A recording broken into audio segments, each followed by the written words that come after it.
मैं सम्राट चौधरी ईश्वर की शपथ लेता हूँ ईश्वर की शपथ लेता हूँ भारत के संविधान के प्रति सच्ची श्रद्धा और निष्ठा रखूंगा। सच्ची श्रद्धा और निष्ठा रखूंगा। बिहार में अब एक नई शुरुआत हो गई है और मुख्यमंत्री की कुर्सी संभालते ही सम्राट चौधरी पूरी तरह एक्शन मोड में नजर आ रहे हैं। पद की शपथ लेने के बाद उन्होंने 1 मिनट की भी देरी नहीं की और सीधे मुख्य सचिवालय पहुंच गए, जहां उन्होंने राज्य के बड़े अधिकारियों के साथ बैठक की और साफ कर दिया कि अब पुराने ढर्रे पर काम नहीं चलेगा। सम्राट चौधरी ने अधिकारियों को 2 टूक शब्दों में कहा है कि अब फाइलों को दबाने या सिर्फ एक टेबल से दूसरे टेबल पर भेजने का खेल बंद होना चाहिए। जनता को जो भी दिक्कतें हैं उनका निपटारा अब दोगुनी रफ्तार से करना होगा। मुख्यमंत्री ने साफ कहा कि बिहार को अगर अमीर और विकसित बनाना है तो सबको मिलकर पूरी ईमानदारी और अनुशासन के साथ जुटना होगा।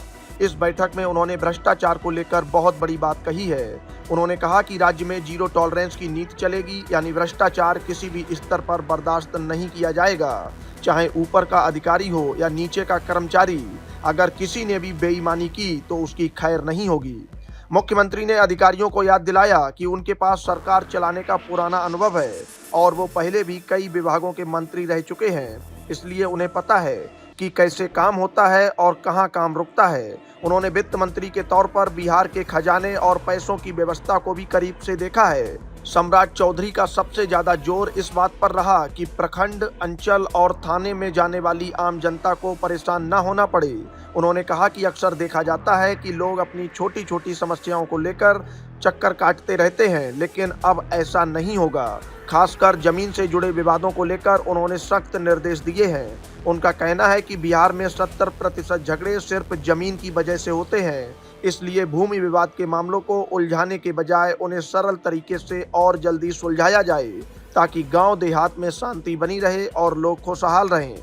मुख्यमंत्री ने प्रधानमंत्री नरेंद्र मोदी के विकसित भारत के सपने का जिक्र करते हुए कहा कि हमें बिहार को उस ऊंचाई तक ले जाना है जहां हर नागरिक को गर्व हो। उन्होंने नीतीश कुमार के काम की भी तारीफ की और कहा कि 7 निश्चय की जो योजनाएं चल रही हैं उन्हें तय समय पर पूरा करना ही उनकी प्राथमिकता है। साल 2025 में लागू हुए 7 निश्चय 3 के काम को उन्होंने सबसे अहम बताया है।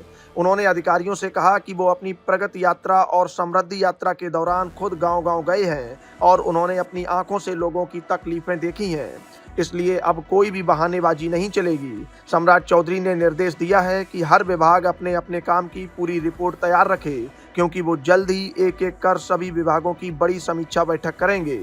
उनका सीधा संदेश है कि सरकार का मकसद सिर्फ योजनाएं बनाना नहीं, बल्कि उनका फायदा आखिरी इंसान तक पहुंचाना है। सचिवालय की इस बैठक में राज्य के तमाम बड़े अफसर मौजूद थे, जिन्हें मुख्यमंत्री ने स्पष्ट कर दिया है कि अब काम की गति भी बढ़ेगी और जवाबदेही भी तय होगी। मुख्यमंत्री का यह अंदाज बता रहा है कि आने वाले दिनों में बिहार के प्रशासनिक ढांचे में बड़े बदलाव देखने को मिल सकते हैं, क्योंकि सम्राट चौधरी अब खुद मैदान में उतर चुके हैं और उनका लक्ष्य सिर्फ और सिर्फ बिहार का विकास है।